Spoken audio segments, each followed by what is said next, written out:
أيها الإخوة الكرام، الدعاء نعلم قيمته، ونعلم أنه جزء من عبادتنا لله سبحانه وتعالى. حتى الصلاة في تعريفها حين يعرف العلماء الصلاة يقولون: الصلاة هي الدعاء، وما من ركن في الصلاة إلا ولنا فيه دعاء. وقبل أن ندخل الصلاة ندعو،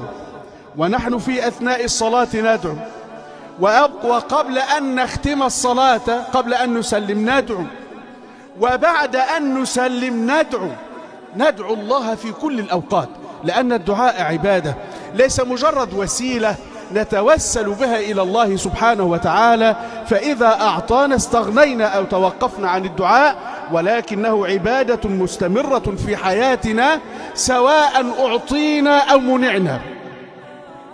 سواء استجيب لطلبنا أم تأجل الطلب، فإن الدعاء عبادة ولا يستغني عنه إنسان أبدا.